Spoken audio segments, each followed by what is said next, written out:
Meet Shira.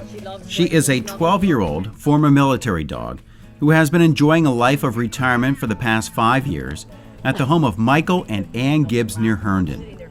Shira came here after bouncing around from home to home and was followed about a year later by a narcotics dog from a prison.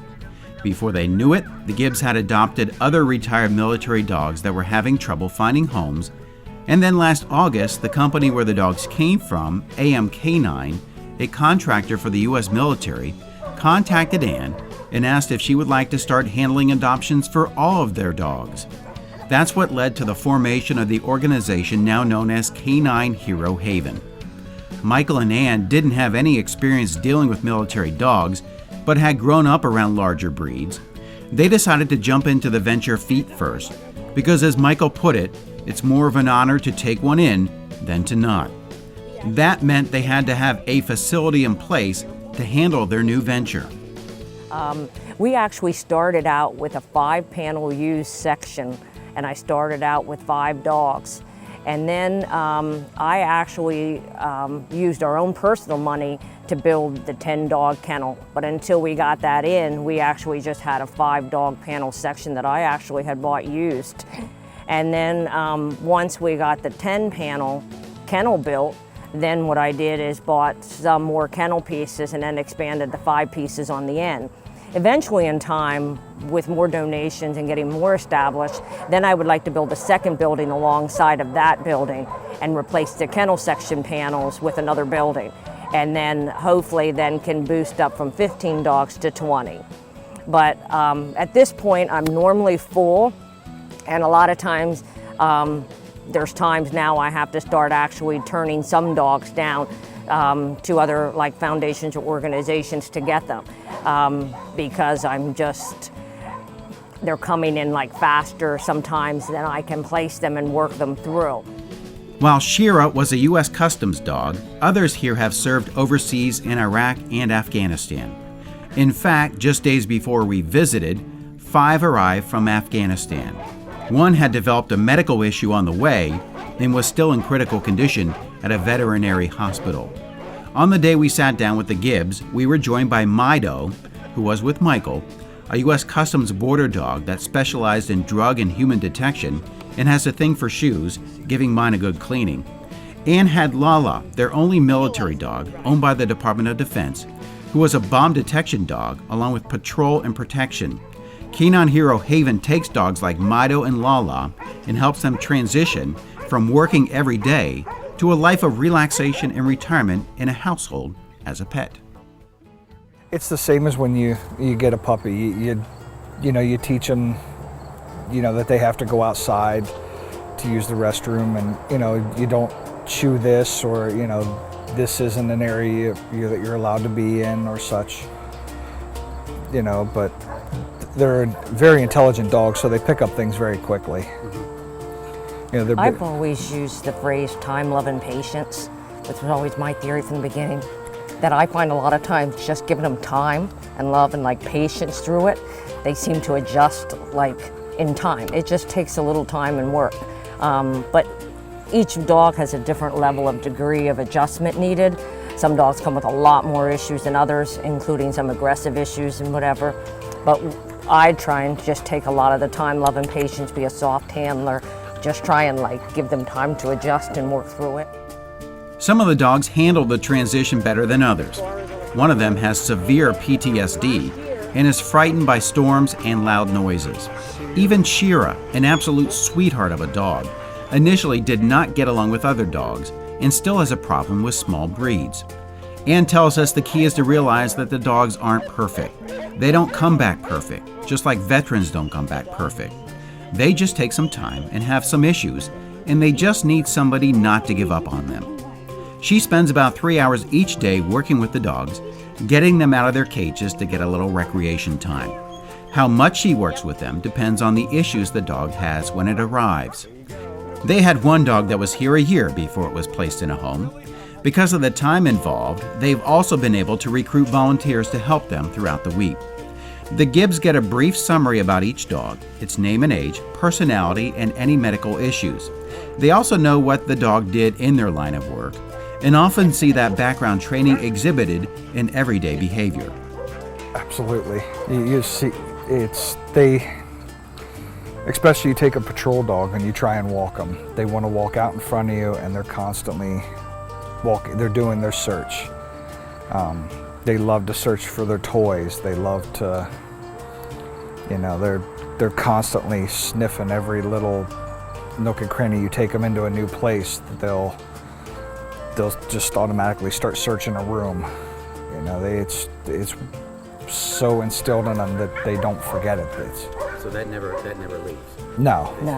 And their ball drive is a 24/7 ball drive. I mean, I can keep 150 balls in the house, and we have dogs that will carry them 24/7. They're that ball driven, because that's their reward, and that's what they use to train them. And they work dogs and pick dogs with a high ball drive, and that doesn't ever leave. And when they work years of that as a reward and using that to train them, they're obsessed, especially Mals. The Mals that Ann just referred to are the Belgian Malinois, one of the most common type of breed that the Gibbs have. They also deal a lot with German and Dutch Shepherds. Remember Mido? He's a Belgian Malinois, while Lala is, of course, a German Shepherd. It's the size and dog I'm used to working with. They can be definitely a more difficult dog. They're definitely a high energy dog. They're not a dog for the weak, especially Belgian Malinois. Their drive is through the roof. I mean, when they nicknamed them Maligators, it was definitely, for a reason. But it makes them, to me, the #1 dog choice of working dogs. Their drive is just phenomenal. They will go until they drop. They will go to the ends of the earth, their handler or whatever if need be. All the breeds will do that, but I just find with working with Belgian Malinois that even more so, they'll even go a little longer and a little further than, the other dog. I mean, a lot of that shows too. I mean, we have 4 Belgian Malinois that are retired that are 12. We have one that's turning 13. And if we brought them out here and you saw them, you would never, ever think that they were 12 and 13 years old. They're just a breed of their own in that sense, where they're amazing. Their drive and everything is just amazing. As they've picked up more dogs and have dealt with their handlers, the Gibbs have learned commands in other languages like Czech, German, and Dutch. And even though the commands are in different languages, all of the dogs know what they're saying. You'll hear these commands often if you spend time around them. The nice thing is that you do have opportunities to see the dogs. The Gibbs are out with them almost every Saturday at community events across the region, including Boy and Girl Scout, law enforcement, and veterans events. They also spend time at local prisons on their veterans or buddy days. It's a good way for them to get their organization and the dogs it helps out in the public eye to drum up support in the form of donations. While they did start out using their own money, they have been fortunate to get donations over the past year. Of course, adoption is the ultimate goal, and in just the year that they've been in operation, 67 dogs have ended up in homes, with one traveling as far away as Alaska. The ideal candidate is the person who handled the dog when it was working. Usually, if the animal makes it to the Gibbs house, the handler wasn't an option. But there have been 7 occasions when they were eventually able to reunite the dog with its handler. What's that reunion like? We had, our best one was, the gentleman had retired from working, and his dog was still active, was still working. They had been separated for 4 years. And he lived in Texas. A friend of his seen the picture on the page, got in contact with him and said, I believe this is your dog. He contacted and said, that is her, absolutely. Started sending all kinds of pictures of those two working together, everything, telling stories. She was kind of sick when we got her, we got her healthy, everything. And we flew him into Harrisburg, and I seen him coming through the gate, and I had the leash. I took her, I let her leash go because he called her name. She took off running to him, dropped to his feet, rolling around, whining, soft mouth, and just she remembered him instantly. So even after years, sometimes they remember them, that they have like such an amazing bond. And that's absolutely like probably my favorite part. It's the most beautiful thing to see them like after they serve their time overseas like that together, and then like see them actually together is amazing. How long had that guy been working with that guy? I don't know how many years they served together offhand, but you know, he still sends updated pictures and stories and how happy he is to have her back. So If the Gibbs can't find the handler, then they have an 8-page application that asks many questions about living situations and what a potential owner is looking for in a dog, and wants the dog to fit in perfectly with a family, because the last thing she wants to do is set the dog up for failure. And speaking of adoption, in addition to the 15 dogs they're working to transition to homes, the Gibbs also have adopted 12 of the dogs that used to serve with military police and U.S. Customs.